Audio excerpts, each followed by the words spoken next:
Boa noite. Testemunho explosivo de Michael Cohen, o advogado de Trump, apelida o presidente dos Estados Unidos de racista e vigarista. Em destaque no Euronews, noite desta quarta-feira, 27 de fevereiro. Racista, vigarista e uma fraude. Michael Cohen não poupa nos adjetivos para qualificar Trump perante o Congresso.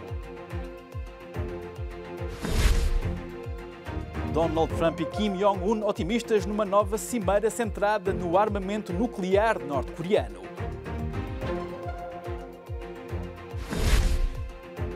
Convulsões no segundo maior partido da oposição de Angola. Líder do Casa CE, afastado, Abel Chivucovuco, já disse que a decisão é ilegal. Os abusos sexuais no seio da Igreja e a luta do Papa Francisco em destaque neste jornal para ver mais à frente.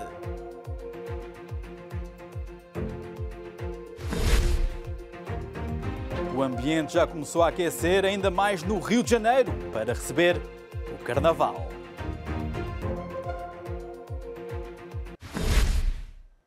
É um testemunho explosivo com consequências imprevisíveis.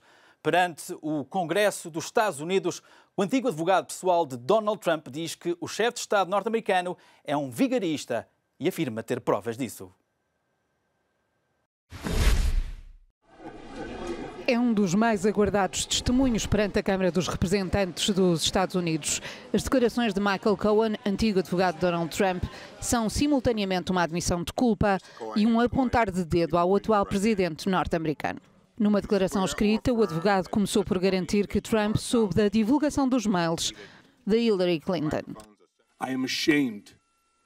Estou envergonhado porque sei o que o Sr. Trump é. É um racista, um vigarista e é uma fraude.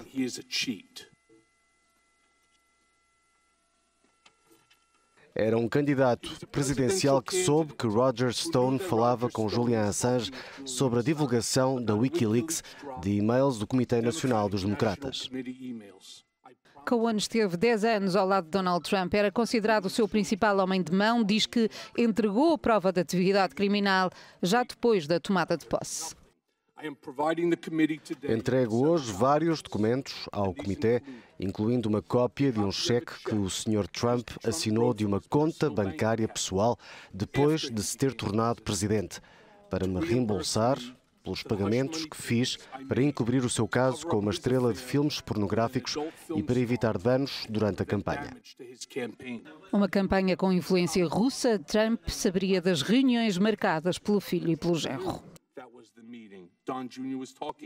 Lembro-me de Don Jr. se inclinar sobre o seu pai e falar-lhe em voz baixa, mas que eu consegui ouvir, dizendo que a reunião está marcada. E lembro-me do Sr. Trump dizer: "Ok, boa, depois avisa-me." Michael Cohen foi condenado a 3 anos de prisão no final do ano passado pelas atividades que desempenhou na campanha eleitoral de Donald Trump. É o segundo encontro entre Donald Trump e Kim Jong-un no espaço de um ano. No Vietnã, o presidente dos Estados Unidos e o líder da Coreia do Norte deixaram mensagens de confiança, otimismo e alguma cautela. Ao tão esperado aperto de mão entre Donald Trump e Kim Jong-un em Hanoi, no Vietnã, seguiram-se declarações de muito otimismo. Aliás, os dois líderes não parecem ter dúvidas sobre os resultados desta segunda cimeira, 8 meses após um primeiro encontro em Singapura, no qual se prometeu o fim do programa nuclear norte-coreano. Como se sabe, isso não veio a acontecer, mas Washington deixa entender que agora é de vez, ficando por saber as contrapartidas prometidas. Apesar de não desmantelar o seu arsenal, o discurso de Pyongyang tem mudado radicalmente, com os olhos postos no levantamento dos embargos internacionais. A um passo da guerra, o Paquistão retaliou contra o bombardeamento indiano sobre posições de um grupo terrorista, abateu 2 aviões e depois pediu bom senso e diálogo. O Paquistão abateu 2 aviões indianos que violaram seu espaço aéreo e terá capturado um piloto. Segundo Islamabad, um dos aparelhos caiu na região da Caxemira paquistanesa e o outro na Caxemira indiana. Nova Delhi confirma que um dos seus pilotos está desaparecido e revela que também abateu um caça paquistanês. A tensão aumenta na região, mas a Força Aérea de Islamabad garante que o incidente esta quarta-feira não foi uma resposta ao ataque preventivo da Índia, na véspera, em território do Paquistão. Não é uma retaliação, é uma demonstração da nossa aptidão, capacidade e vontade. Mantendo as exigências da responsabilidade como um Estado que tem o potencial, nós não queremos agravar a situação. Cabe agora à Índia decidir se segue o caminho que sugerimos e que esta região exige, que é a paz. A região de Caxemir é reivindicada pela Índia e pelo Paquistão desde o fim da colonização britânica em 1947 e tem uma linha de cessar-fogo altamente militarizada. Na terça-feira, Nova Delhi lançou um ataque preventivo na Caxemira paquistanesa para destruir o maior campo de treinos do Jaish-e-Mohammed, grupo islâmico que reivindicou o ataque suicida de 14 de fevereiro em território indiano. Atentado que matou 42 paramilitares indianos e foi o mais mortífero desde 2002. A Índia acusa o Paquistão de apoiar de forma dissimulada as infiltrações no seu território e a própria revolta armada, algo que Islamabad sempre negou. A hipótese de adiamento do Brexit começa a ganhar peso no Reino Unido e na União Europeia. O Parlamento Britânico tem de tomar uma decisão final até 29 de março, mas os líderes europeus já demonstram abertura para flexibilizar o prazo. A cerca de um mês da data para a saída do Reino Unido da União Europeia, o Parlamento Britânico vai tentar uma vez mais encontrar um consenso que evite o cenário de um não acordo. A votos vão 5 emendas, entre as quais uma que pode decidir a extensão do prazo do Brexit, 29 de março. Do lado europeu, Emmanuel Macron avisa que só há adiamento se for apresentada uma nova perspectiva. Do nosso ponto de vista, a unidade é total. O acordo de saída não pode ser renegociado. Se os britânicos precisam de mais tempo, podemos analisar um pedido de extensão, se isso for justificado por uma nova escolha dos britânicos. Mas não podemos, em nenhuma circunstância, aceitar uma extensão sem uma perspectiva clara do objetivo definido. Já a chanceler alemã Angela Merkel demonstrou maior abertura a uma eventual extensão da data e voltou mesmo a lamentar a decisão britânica de abandonar a União Europeia. O acordo está em vigor. Se o Reino Unido precisar de mais tempo, não recusaremos. Mas é claro que estamos à procura de uma solução que seja coordenada, uma saída coordenada da União Europeia. Lamentamos este passo, mas é a realidade e temos de encontrar uma boa solução. Em Espanha, o tema do Brexit também foi alvo de análise. O presidente do governo espanhol, Pedro Sánchez, garantiu que o país não se opõe a um prolongamento do prazo. Estamos dispostos, e isso também gostaria de fazer, a modificar, como o Governo de Espanha, a declaração para torná-la mais ambiciosa, se o Reino Unido modificar as linhas vermelhas que estabeleceu para a negociação. Os deputados britânicos vão assim ter a oportunidade de apoiar uma proposta revista do acordo de Theresa May, escolher uma saída sem acordo ou o pedido de adiamento da data de saída.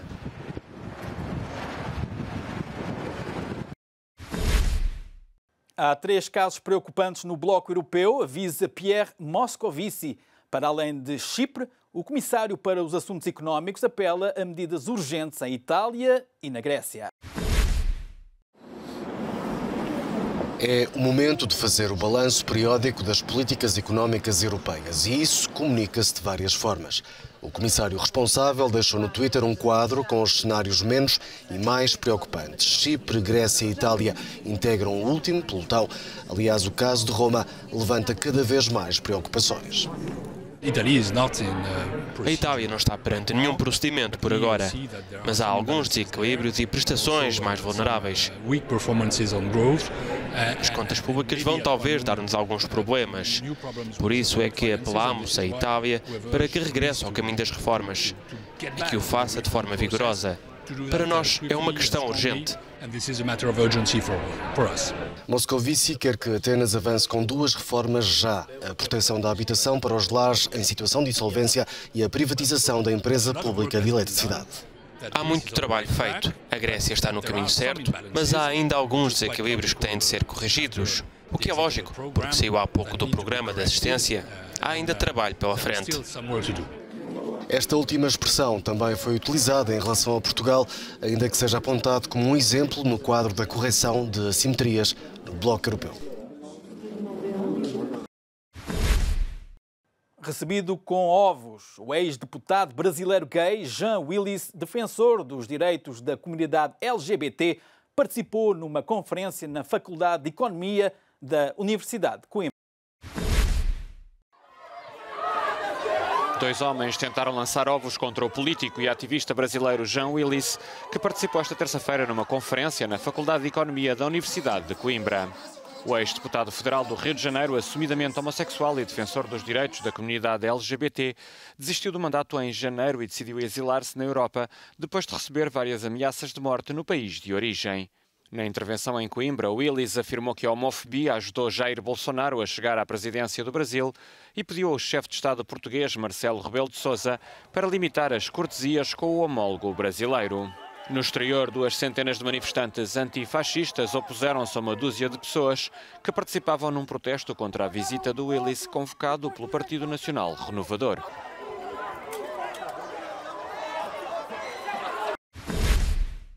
A destituição do líder do partido angolano Casa CE não é legal.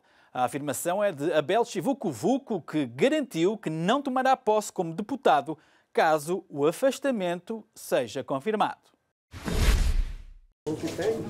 Desde a fundação da Casa CE em 2012, que Abel Chivucovuco liderava o partido, mas as divergências de opinião levaram os outros elementos da direção a darem 3 dias ao presidente para abandonar o cargo.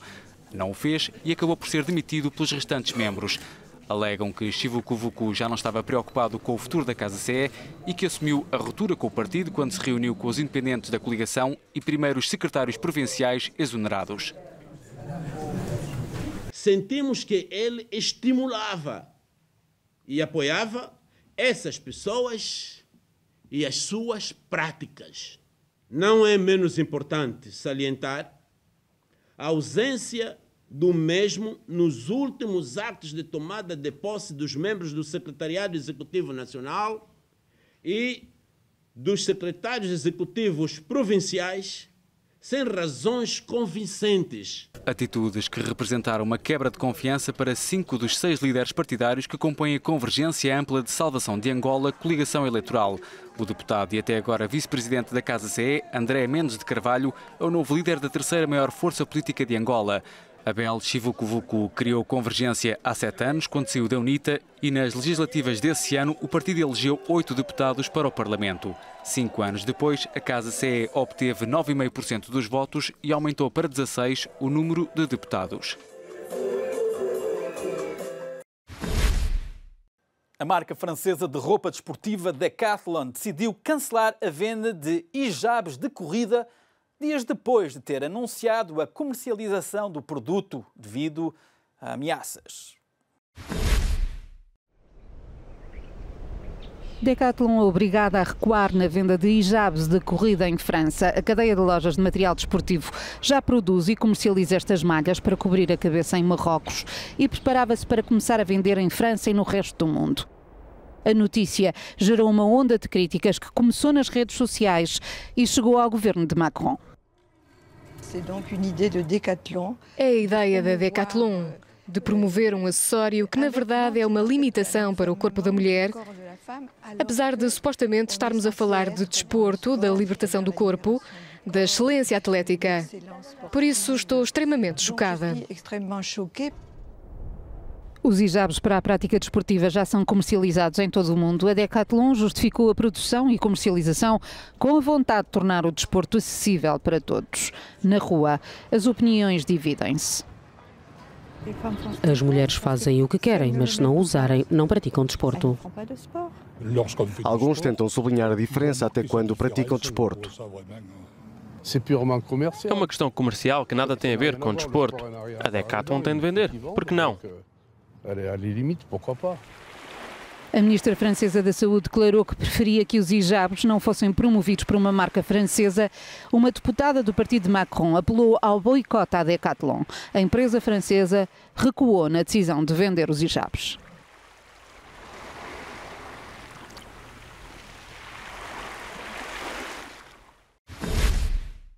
Depois de confirmada a condenação por abuso sexual de menores, o cardeal australiano George Pell foi preso esta quarta-feira. O cardeal George Pell foi detido esta quarta-feira na Austrália por abuso sexual de menores. O ex-tesoureiro do Vaticano, de 77 anos, chegou ao Tribunal de Victoria, em Melbourne, para a audiência de recurso e o juiz decretou que aguarde na prisão a leitura da sentença marcada para 13 de março. Um julgamento inequívoco para o atual arcebispo de Melbourne. Sim, acho que teve um julgamento justo, mas agora há as decisões que vão ser tomadas no processo de recurso. É preciso que sejam ouvidas e aplicadas. Mas diria que este julgamento em particular foi justo e que ele continua a clamar pela sua inocência. Antigo número 3 do Vaticano, o cardeal George Pell foi condenado por 5 crimes de abuso sexual de menores. Crimes cometidos há mais de 20 anos na sacristia da Catedral de Melbourne sobre 2 meninos de coro. Enfrenta agora uma sentença que pode ir até aos 50 anos de prisão. Tempo agora para um intervalo. Na segunda parte, não perca o tema dos abusos sexuais na Igreja em Foco.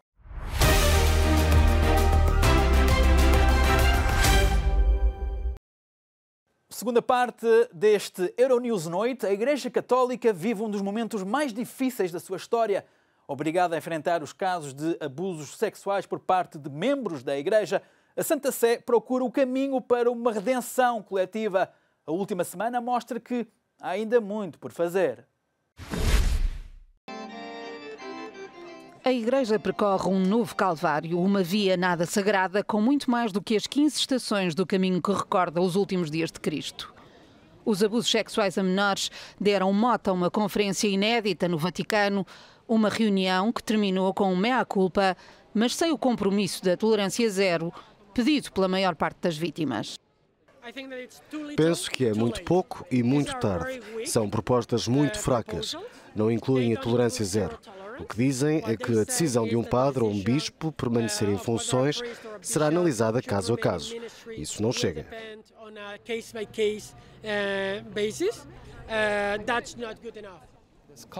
Esta cultura de encobrimento pelos bispos, onde quer que estejam, tem de acabar. Isso é crítico.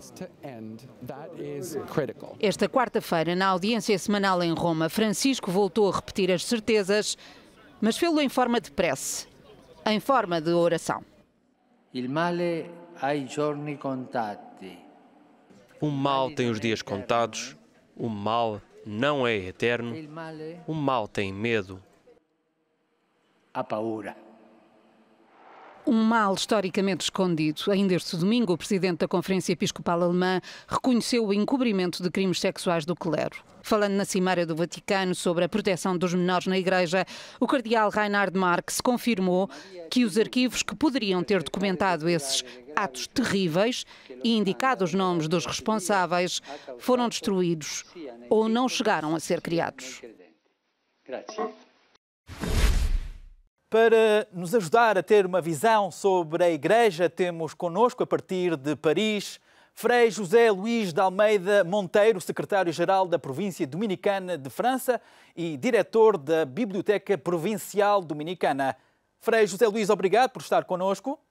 Escândalos atrás de escândalos, parece um poço sem fim. Como é que chegámos até aqui? Eu creio que justamente a Igreja, devido ao meio virtuoso que é responder, proclamar a mensagem de Jesus, este meio virtuoso, se não há uma devida vigilância, uma devida vida espiritual, vira-se a coisa completamente ao contrário. Por outro lado, a imagem do sacerdote, depois do Concílio Vaticano II, o paradigma social que foi desenvolvido, muitos elementos não foram suficientemente integrados na vida do sacerdote. Juntamente com a liberalização dos costumes, a Igreja vive mergulhada na sociedade, não vive simplesmente fechada sobre si mesma. Mas creio que esta falta de vida espiritual consequente, junto com elementos não suficientemente equilibrados na formação, sem dúvida também uma falta de integração da própria sexualidade, sem falarmos também dos problemas das patologias. Naturalmente que há elementos perversos, e pode haver elementos perversos, há elementos perversos Eu colocaria uma pergunta. Frei acredita que se deve acabar com o celibato? Não, de forma alguma. Mas sempre se volta a esta questão. Creio que o celibato é uma vocação para alguns, não é naturalmente para toda a gente, e creio que muitos sacerdotes religiosos ou religiosas talvez não tenham consciência de todos os elementos que devem ser fatores de equilíbrio. Se esses fatores de equilíbrio, esses ingredientes não estiverem bem combinados, naturalmente que a natureza volta ao de cima e ainda por cima um clero, sobretudo na Europa, cada vez mais diminuindo, a mínima pressão social, a própria pressão de trabalho que muitos sacerdotes religiosos e religiosas têm hoje, essas tensões que, se não são suficientemente equilibradas por uma vida humana, suficientemente humanizada e pela própria vida de oração, uma vida espiritual consequente, creio que essas tensões se exprimem numa vida sexual e numa vida totalmente desregrada. Eu creio que em certas comunidades, sejam paroquiais, seja religiosas, há uma falta de humanização, há uma falta de humanidade na própria convivência entre uns com os outros. As autoridades eclesiásticas terão levado algum tempo a encarar este problema dos abusos sexuais no interior da Igreja. A situação começou a ser encarada, o problema começou a ser encarado pelo Papa João Paulo II. O Papa Francisco enfrentou uma oposição interna para lidar com este problema? Sim, o Papa Francisco enfrentou e enfrenta. Creio que ele tem manifestado uma coragem muito grande. Ele tem uma perfeita consciência, creio, também do timing, do tempo que é necessário para que haja uma tomada de consciência. Este encontro em Roma manifestou justamente este respeito do tempo de amadurecimento. Agora, naturalmente, é necessário que haja uma verdadeira irrigação daquilo que foi vivido em Roma, em particular ao escutar as vítimas. Essa irrigação tem que agora ser rapidamente estimulada, passada para os outros pastores da Igreja e para os fiéis. Essa irrigação tem que acontecer rapidamente, porque se não há essa canalização, essa irrigação daquilo que foi ouvido, manifestado da parte das vítimas, digamos, isso não acontece no plano local. Não basta simplesmente chamar os pastores, os presidentes das conferências episcopais, é necessário que no plano regional e local esse trabalho seja feito com urgência. E quem é essa oposição? Quem é que se opõe, digamos, à luta contra este flagelo? Na sua opinião, obviamente. Eu creio que há várias correntes. Há, por um lado, uma corrente que caricatura o posicionamento do Papa Francisco, uma corrente talvez que vai mais à direita, mas, enfim, estou a caricaturar um pouco. E depois existe também uma corrente até talvez mais moderada que acha que já chega e que não entende a profundidade do problema, a grandeza do problema, e então acham que o Papa já chega. E portanto, não veem a importância do problema e a importância de ir até o fundo com o tratamento desta chaga, deste flagelo. Nos países lusófonos há notícia de poucos casos, por exemplo, em Portugal quase não há registro. É um caso à parte, digamos assim, ou as pessoas têm medo de falar? Poderemos assistir a um escândalo nos próximos tempos? Bom, houve alguns escândalos mesmo assim na Igreja Portuguesa. Eu sou natural da Diocese da Guarda, na minha própria diocese. Houve um caso que foi tratado nestes últimos meses e anos. O resto da Igreja lusófona, a Igreja lusófona no Brasil, inclui o Brasil, inclui todos esses países. Não sei como é que a África, em particular Angola, está a tratar com o assunto. É verdade que não tenho informações relativas a isso, mas creio que a Igreja Portuguesa ainda tem muito que varrer diante da sua porta. Creio que ainda não estou a dizer que haja muitos casos, porque não tenho informações sobre isso, mas creio que até, por vezes, o envio de certos sacerdotes para o estrangeiro, eu próprio estou aqui no estrangeiro já há muitos anos, mas creio que o próprio envio de alguns sacerdotes para o estrangeiro foi provocado também por esta mentalidade de pôr longe, quando um sacerdote tem alguns problemas, pô-lo um pouco mais longe do território português. Eu sei que houve algum caso assim. E o Frei enquadra-se, reconhece eventualmente nesse afastamento por ser uma voz, digamos, mais ativa? Não estou a falar. A minha vida decidia, a vida dominicana decidia aqui em França, porque já estou aqui há mais de 30 anos, portanto, eu entrei diretamente na província dominicana de França. Mas sei que houve um ou outro caso devido a esse desejo de afastamento para longe de O Papa Portugal. Francisco é uma figura mais espiritual, pelo menos em relação a Bento XVI. Dá a ideia que o catolicismo ansiava um pouco uma pessoa assim, mais espiritual. Mesmo assim, há uma queda acentuada de fiéis cristãos na Europa. Os abusos sexuais serão o único fator para, digamos, o afastamento das pessoas de uma vida religiosa? Primeiro, não partilho exatamente a primeira afirmação, fazendo uma diferença entre Bento XVI e o Papa Francisco. Creio que são dois grandes papas, com uma maneira de comunicar muito diferente, e naturalmente o Papa Francisco tem uma aproximação da imprensa, dos meios de comunicação muito mais fácil, é um melhor comunicador. Creio que os dois tomaram consciência no seu ministério e na sua postura da necessidade de fazer a verdade. Naturalmente que na Europa e na América do Norte em particular há uma rarefação com desníveis no plano regional. Há igrejas, há dioceses que se encontram numa situação melhor em termos de vocações, mas é verdade que há uma crise, digamos, uma crise de Deus. Não é apenas uma crise da Igreja, é uma crise de Deus na consciência. As vagas de imigração e também o fluxo de refugiados na Europa vem reforçar a ideia de que o islamismo está a ganhar terreno na Europa. O Vaticano não estará a ignorar, de certa forma, a instalação muçulmana no continente e o enfraquecimento da cultura judaico-cristã?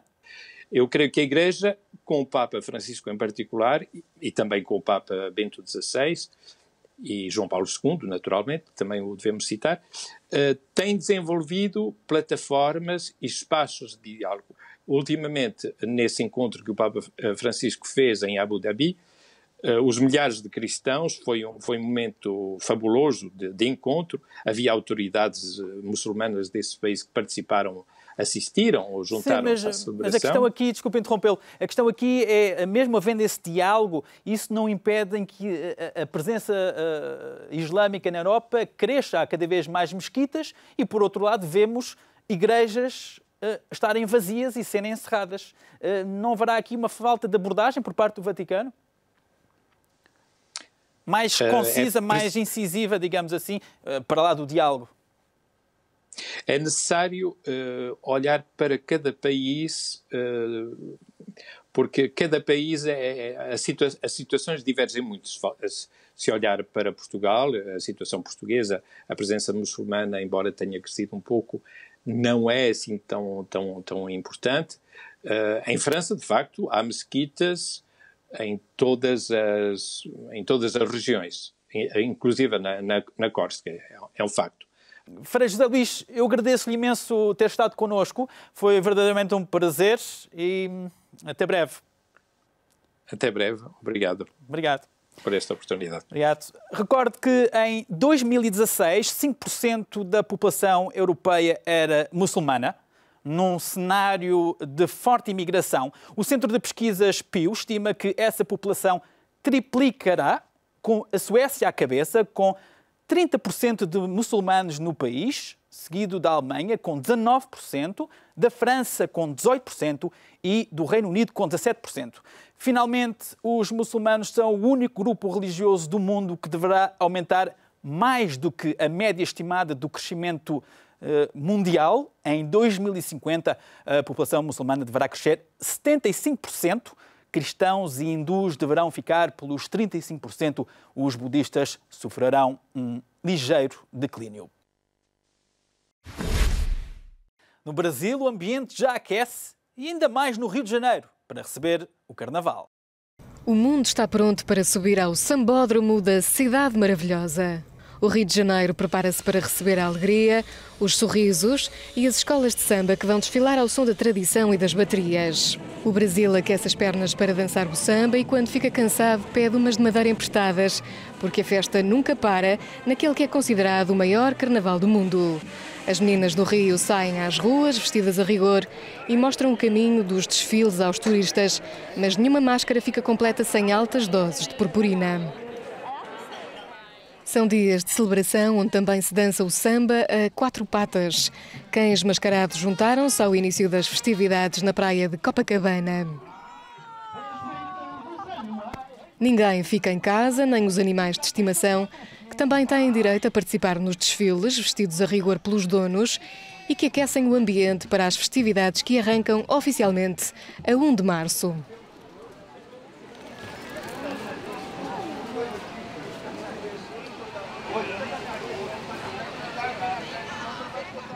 Hoje a vida de 4 anos está fantasiada de Xirra. A espadinha dela, que linda, gente. É isso aí. Amamos o blocão de Copacabana, amamos o blocão da Barra. E é isso aí. Vamos cair na folia, todo mundo. Uhul! Todo mundo pode cair na folia e todo mundo pode apanhar a boleia da magia para o Carnaval do Rio de Janeiro. Chegamos ao final desta edição do Euronews Noites. Continue desse lado.